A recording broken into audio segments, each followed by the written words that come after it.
जनता का सवाल नेताजी के जवाब में आज आपका बहुत बहुत स्वागत है।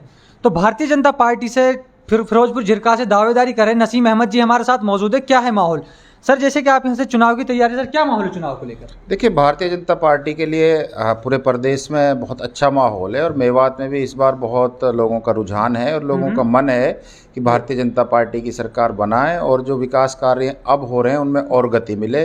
तीसरी बार भारतीय जनता पार्टी निश्चित तौर पर सरकार बनाने वाली है। जैसे कि सर आपके यहाँ पर भारतीय जनता पार्टी की सरकार थी और खास करके सर मेवात के अंदर विकास नहीं हो पाया, सर उसको लेकर क्या कहना चाहें, किस तरह? नहीं, देखिए, अब मेवात में विकास क्यों नहीं हो पाया? खूब हुआ है मेवात में विकास। आप देखिए, फिरोजपुर झिरका विधानसभा के अंदर पीने के पानी की बहुत बड़ी किल्लत हुआ करती थी।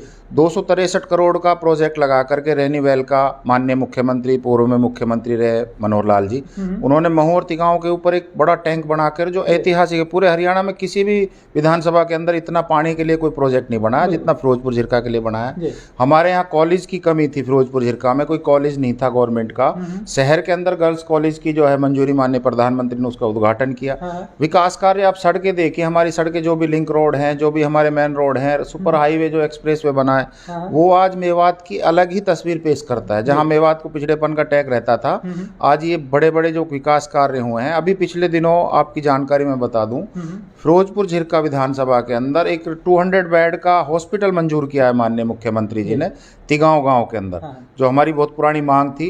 मरहूम चौधरी शकरुल्ला खान जी ने उसको 1992 में उसको मंजूर करवाया था, बनवाया था, और अब हमने प्रयास करें उसको 200 बेड का। मेवात के अंदर 3 ही हॉस्पिटल ऐसे होंगे, एक मांडीखेड़ा, एक जनरल हॉस्पिटल नुहू और एक फिर तिगांव के अंदर। जैसे कि सर विपक्ष कहता है कि मेवात के अंदर खास करके भारतीय जनता पार्टी ने कोई विकास कार्य नहीं, लेकिन आपने हमें उस चीज के बारे में बताई, तो सर उस चीज के बारे में विस्तार से हमें थोड़ा समझाइए।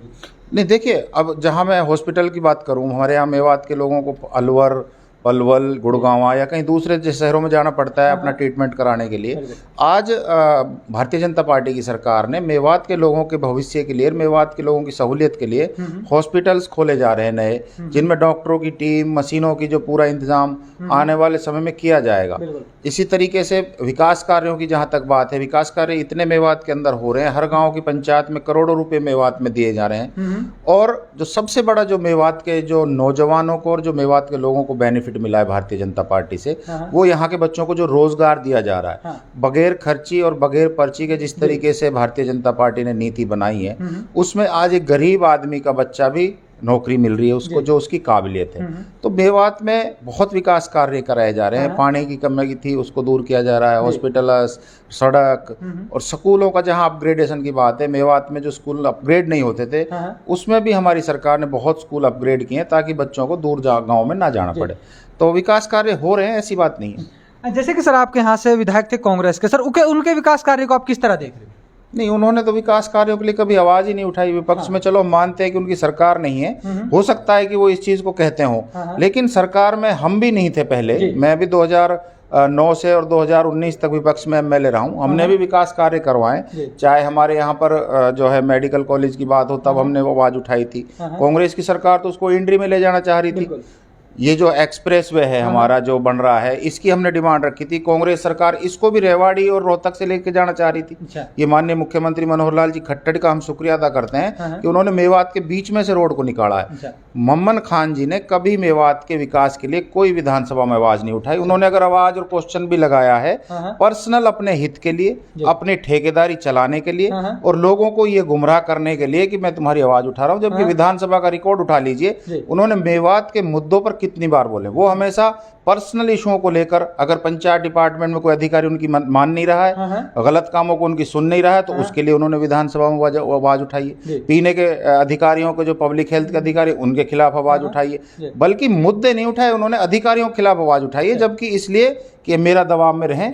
और इस तरीके से मेवात के विकास में उनका कोई योगदान नहीं है और ये सिर्फ भड़काने और बहकाने वाली बातें करते हैं।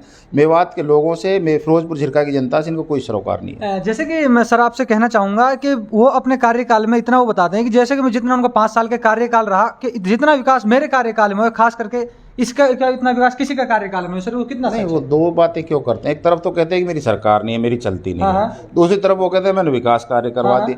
कौन सा विकास कार्य जो उन्होंने ऐसा करवा दिया मेवात में? वो विकास कार्य तो सरकार करती है। दूसरी बात यह है कि वो ये बताएं कि किसी मुद्दे को लेकर के, किसी बात को लेकर के वो विधानसभा में या माननीय मुख्यमंत्री जी से मिले हों कि मुख्यमंत्री जी मेवात की ये समस्या है। कांग्रेस के टाइम में जब ये हमारा 248 से रोड नहीं मंजूर हो गया था, उसका उद्घाटन पत्थर भी अडबर चौक पर लग गया था, उसके लिए क्यों नहीं इन्होंने आज तक भी जो है कांग्रेस के लोगों से डिमांड नहीं करी?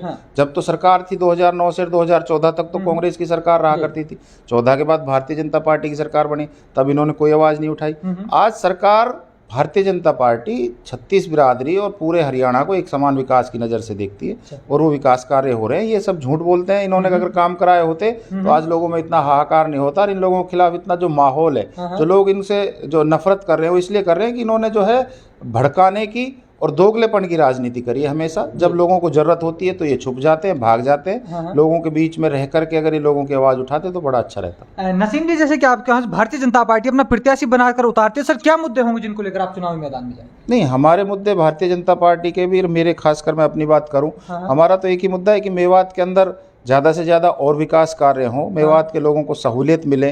जिस तरीके से हमारी सरकार ने अब कार्य किया है, इनको हम और दुगना और तिगुना कर करके मेवात के लोगों के बीच में विकास कार्य करवाएं। आज मेवात की एक पहचान अलग तरीके से हो रही है, मेवात में विकास हो रहा है। और बहुत जल्द हमारे यहाँ पे फिरोजपुर झिरका के अंदर हम जो है ट्रांसपोर्ट नगर की डिमांड है हमारी, वो बहुत जल्दी ऊपर वाले ने चाहा तो मंजूर होने वाली है। उसके बाद जो है मेवात के अंदर यूनिवर्सिटी की भी मांग है, वो भी हमारी बहुत जल्दी पूरी होने वाली है। हमने 107 एकड़ का जो है प्रस्ताव भी सरकार को दे रखा है मांडीखेड़ा के पास नांगड़ गांव का, वो भी हमें उम्मीद है कि बहुत जल्द सरकार उसको मंजूर करेगी। तो और भी जो हमारी इलाके की और जो मौजूदा जो समस्याएं होंगी उनको दूर करने के लिए हम तो लगे हुए हैं। बाकी सरकार बन जाएगी तो और ज़्यादा तरीके से हम उसको करेंगे। जैसे कि नसीम जी, आप यहाँ से विधायक बनकर विधानसभा में जाते हैं, तो सर खास करके युवाओं को लेकर क्या कहना चाहेंगे? देखिए, युवाओं के लिए मैं तो एक ही बात कहूँगा कि अपनी पढ़ाई पर